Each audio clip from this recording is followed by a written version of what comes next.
Sahabat belajar, kita akan belajar sambil bermain. Nanti kita akan ditemani beberapa tokoh yang ada di Mama Mia Channel ya. Ada Bang Rey, ada Raisya, dan ada Miko Ardiansyah. Selamat menikmati. Dan jangan lupa selalu nonton di channel Mama Mia. Yuk belajar bersama. Terima kasih. Selamat datang di channel Mama Mia. Yuk belajar bersama. Hari ini kita akan belajar tentang teks cerita fantasi. Sudahkah Anda mendengar dengan teks cerita fantasi sebelumnya? Baiklah, kita akan kupas bersama-sama di Mama Mia Channel. Anda tentu telah menikmati berbagai genre sastra Nusantara sejak dulu, bukan? Misalnya, sebelum tidur, orang tua selalu membacakan sebuah cerita, baik yang bertokohkan dewa-dewi maupun tokoh orang biasa yang memiliki kesaktian atau kekuatan. Nah, pada dasarnya, cerita yang pernah Anda dengar merupakan jenis cerita fantasi yang termasuk ke dalam prosa lama. Dikatakan prosa lama karena cerita tersebut berkembang di masyarakat secara lisan dan diwariskan secara turun-temurun atau bersifat anonim. Baiklah, kita akan cari tahu banyak apa itu teks fantasi. Cerita fantasi adalah cerita yang bersifat imajinatif dan isi cerita yang dikisahkan diragukan kebenarannya karena kurang masuk akal. Membaca cerita teks fantasi dapat menjadikan sebuah hiburan. Selain itu, dengan membaca cerita fantasi, kreativitas dan imajinasi kalian juga dapat terasah, sehingga kalian akan mampu menyajikan gagasan kreatif dalam bentuk cerita fantasi. Berarti fantasi itu sendiri tidak hanya aktif ya Bu? Apakah Ibu bisa jelaskan ada berapa jenis fantasi itu? Benar sekali Rehan. Fantasi itu terbagi menjadi dua, yaitu fantasi aktif dan fantasi pasif. Perbedaannya bagaimana?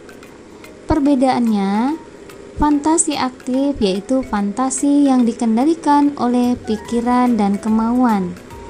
Sebagai contoh, seorang perancang busana, kemudian seorang pelukis, dan seorang penulis.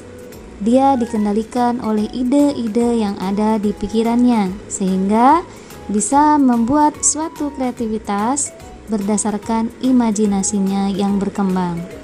Kemudian yang kedua, fantasi pasif, yaitu fantasi yang tidak dikendalikan. Jadi seolah-olah orang yang berfantasi hanya pasif sebagai wadah tanggapan-tanggapan. Contohnya, ketika kita sedang tidur dan bermimpi, kemudian melamun, termenung, fantasi kita melanglang buana tetapi tidak bisa direalisasikan. Nah, begitu Rehan penjelasannya. Kalau boleh tahu Bu, teks cerita fantasi itu termasuk teks jenis apa ya?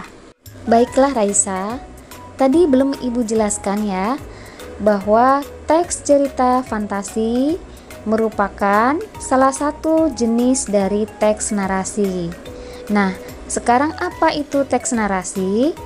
Teks narasi adalah bacaan berupa karangan yang menceritakan atau menjelaskan suatu peristiwa secara detail berdasarkan urutan waktunya. Nah, adapun jenis teks narasi terbagi menjadi dua, yaitu narasi non-fiksi dan narasi fiksi. Apa itu narasi non-fiksi? Yaitu narasi non-fiksi merupakan narasi yang mengisahkan serangkaian peristiwa yang benar-benar nyata atau terjadi, yaitu fakta, bisa dibuktikan. Kemudian yang kedua, narasi fiksi. merupakan narasi yang mengisahkan suatu hasil rekaan, hayalan, atau imajinasi pengarang. Misalnya, narasi jenis ini yaitu novel, cerpen, dongeng, dan sebagainya. Begitu, Raisa. Untuk membedakan teks cerita fantasi atau teks lain, bagaimana Bu caranya? Apakah ada ciri-cirinya teks fantasi itu? Tentu saja, Miko. Ada beberapa ciri teks cerita fantasi. Yang pertama, dalam cerita fantasi ada keajaiban, sesuatu yang aneh dan misterius. Cerita fantasi ini mengungkapkan hal-hal yang sifatnya tidak nyata, ajaib, dan misterius.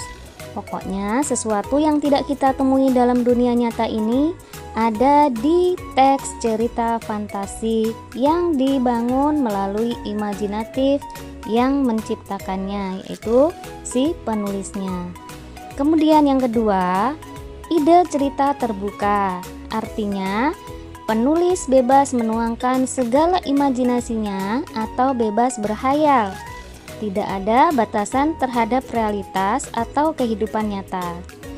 Kemudian tema atau ide yang paling sering dikaitkan dengan cerita jenis ini adalah tema supranatural, mistis, horor, fiksi ilmiah atau science fiction, dan sebagainya. Kemudian yang ketiga, latar bisa menembus ruang dan waktu. Nah, cerita fantasi ini bisa menggunakan latar maupun dalam penulisannya, bisa dalam kehidupan sehari-hari maupun juga bisa berpindah-pindah dari berbagai latar yang melintasi ruang dan waktu. Kemudian ciri yang keempat, ada tokoh yang tidak biasa atau unik. Misalnya, seseorang yang bisa mengeluarkan api dari tangannya, seseorang yang bisa melihat mimpi orang lain, jin yang bisa keluar dari lampu, dan sebagainya. Tokoh di cerita ini bisa berada pada waktu dan tempat yang berbeda zaman, meski secara penampilan mungkin tidak berbeda dengan kita yang hidup di masa sekarang. Kemudian, ciri yang kelima, fiktif semata. Artinya, cerita bersifat bukan kejadian nyata, meski ada juga yang diilhami oleh latar nyata atau objek nyata dalam kehidupan yang hanya saja dilebih-lebihkan oleh penulisnya. Kemudian ciri yang terakhir, bahasa yang digunakan dalam cerita fantasi bervariasi, tidak melulu dalam bentuk bahasa formal, akan tetapi bisa juga menggunakan bahasa daerah. Begitu, Miko. Wah, ternyata asik ya belajar teks fantasi. Benar, Raisa. Ketika kita melihat penjelasan dari ciri-ciri teks cerita fantasi, kita bisa tahu bahwa ternyata teks fantasi yang membedakan dengan teks narasi lainnya yakni keajaiban tokohnya yang bersifat misterius. Baiklah anak-anak hebat, hari ini Ibu akan jelaskan tentang struktur teks cerita fantasi. Struktur cerita fantasi terdiri dari 4, yaitu yang pertama, orientasi, yang berisi pengenalan tokoh, latar tempat, atau latar waktu yang merupakan awalan masuk ke dalam cerita. Kemudian yang kedua, komplikasi, yaitu memuat permasalahan yang dihadapi tokoh utama. Bagian ini merupakan inti dari teks fantasi. Yang ketiga, resolusi, merupakan pemecahan masalah yang dialami oleh tokoh. Masalah dalam cerita harus dipecahkan secara kreatif. Nah, yang terakhir, ini opsional, bisa ada atau bisa tidak, yaitu reorientasi, merupakan penegasan ulang dalam cerita fantasi. Biasanya berisi sikap, tindakan, perilaku, atau kondisi akhir atas rangkaian peristiwa dalam cerita. Nah, begitu penjelasannya. Baiklah anak-anak, kita lanjutkan ke ciri kebahasaan pada cerita fantasi ya. Ciri kebahasaan yang pertama yaitu menggunakan kata ganti dan nama orang sebagai sudut pandang penceritaan. Misalnya, aku, mereka, dia. Kemudian yang kedua, penggunaan kata yang mencerap panca indera untuk mendeskripsikan latar. Misalnya, latar tempat, waktu, dan suasana. Yang ketiga, menggunakan pilihan kata dengan makna kias atau makna khusus. Misalnya, alien itu berhidung mancung. Dengan hidung mancungnya yang menjulang, ia mengendus sekelilingnya. Yang keempat, kata sambung penanda urutan waktu. Misalnya, 2 tahun kemudian, Varta telah sampai ke planet Mars dan bertemu dengan Tatau. Atau, akhirnya, Farah dapat menyelamatkan diri dari terkaman raksasa. Berikutnya, penggunaan kata ungkapan atau keterkejutan, yaitu misalnya tiba-tiba, tanpa diduga, dan sebagainya.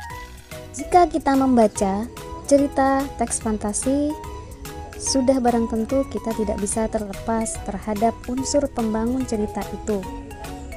Baiklah, ada beberapa unsur yang perlu kita ketahui, yaitu yang pertama, tema.